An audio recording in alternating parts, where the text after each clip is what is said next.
On croyait vraiment révolu le temps où l'Occident nous envoyait des barbouzes pour semer le chaos dans nos pays pour placer un pion. Sérieusement, on pensait que ces choses-là appartenaient à l'histoire et les mercenaires d'alors étaient au moins Toubab, mais là, le traître est parmi nous, semble-t-il. Donc nous, en fait, même avec la toute-puissance caractérisée d'un État, un Blanc peut venir de là-bas, un Français venir de sa France, infiltrer un service aussi sensible que l'OFNAC, bidouiller un rapport qui tient en haleine tout le pays et retourner tranquillement chez ses parents alsaciens en nous laissant nous dépatouiller dans le joyeux bazar qu'il aura créé avec son rapport d'enquête. Évidemment, on ne croit pas un traître mot de la sentence de l'ancien Premier ministre Boun Abdallah Dionne qui se trompe d'époque et de saison.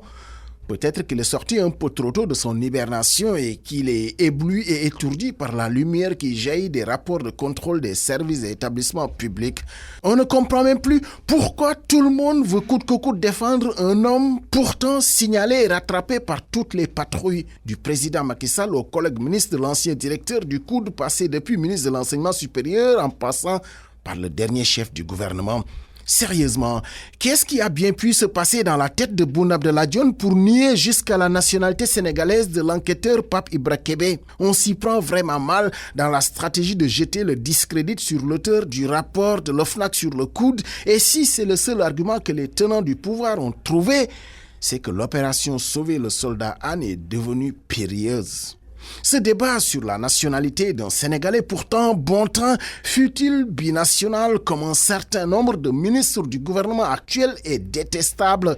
On a juste envie de faire jurer l'ensemble des membres du gouvernement qu'ils sont exclusivement sénégalais. Car si on suit la logique de Boun Dionne, ce serait grave de confier les finances du Sénégal à quelqu'un qui a une double nationalité, le pétrole et nos ressources à quelqu'un qui est sénégalais et quelque chose d'autre, les affaires étrangères à un Sénégalo-turc, la défense à un Sénégalo-suisse, l'intérieur à un Sénégalo-américain, l'éducation à un Mantais résident du Val-Fouré, citoyen français bien sûr. On ne parle même pas du plus canadien des membres du gouvernement. On est d'accord qu'ils sont tous d'abord sénégalais et ce n'est pas parce que quelqu'un est exclusivement sénégalais qu'il aurait le monopole de l'amour de la patrie. Entre celui qui détourne l'argent public et celui qui met le doigt sur les cas de prévarication de nos ressources, il n'y a même plus débat sur celui qui rend le plus service à la nation.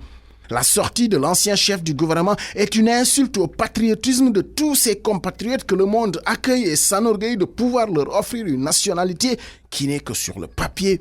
Des compatriotes qui ne manquent jamais de hisser très haut le drapeau du Sénégal à chaque fois que l'occasion se présente.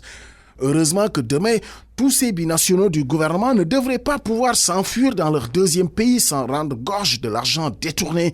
La justice internationale passera pour qui croit pouvoir y échapper en se prévalant de la nationalité de son pays d'adoption.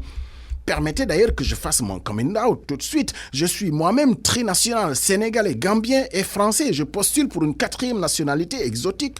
Je prendrai avec joie et fierté. Mais croyez bien que personne n'aime ce pays plus que moi et j'aime mes autres pays aussi et je n'en trahirai aucun pour l'autre. Dans un pays où les hommes sont foncièrement polygames sans être injustes avec l'une ou l'autre des épouses, ça doit être facile à comprendre. Il n'y a que Boun Dionne qui manifestement ignore que c'est bien possible tout ça.